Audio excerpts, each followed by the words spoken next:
सास बहू की अनोखी कहानी। ड्राइंग रूम में एक पिता और उसका बेटा बैठे थे। पिता पेपर पढ़ रहे थे और बेटा मोबाइल में व्यस्त था। अचानक ड्राइंग रूम में बैठे बाप बेटे दोनों को किचन से कोई कांच का बर्तन टूटने की आवाज आई। आवाज से बेटे को कोई फर्क नहीं पड़ा, किंतु बाप के कान खड़े हो गए। बाप ने तुरंत बैठे बैठे सबलों के तीर छोड़े। क्या टूटा? कैसे टूटा? किसने तोड़ा? पास में बैठे बेटे ने कहा, पिताजी क्यों अपना बीपी बढ़ा रहे हो? मैं यही से बता सकता हूँ कि कांच का बर्तन किससे टूटा होगा।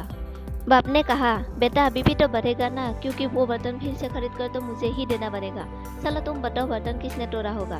बेटे ने कहा, माँ से टूटा होगा। पिता ने पूछा, मेरी बीबी क्यों, तुम्हारी बीबी क्यों नहीं? बेटे ने कहा, मेरी बीबी समझदार है। पिता का मन नहीं माना तो तुरंत किचन की ओर चल पड़े।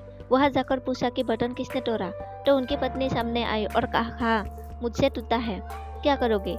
उन्होंने कहा, कुछ नहीं करूँगा, मैं नया खरीद कर दूंगा, मगर चीज़ें संभल कर इस्तेमाल करना। वो वापस ड्राइंग रूम में आई और बेटे से पूछा कि तुम्हें कैसे पता चला कि बर्तन तुम्हारी माँ ने तोड़ा?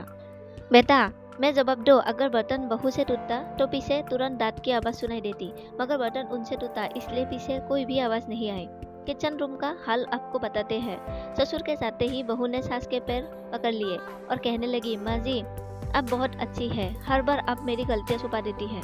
दोस्तों, कहानी का सार बड़ा ही सिंपल है।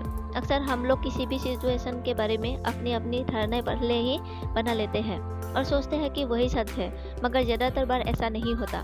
फ्रेंड्स, आपको यह छोटी पारिवारिक कहानी कैसी लगी हमें कमेंट में ज़रूर बताएं। धन्यवाद।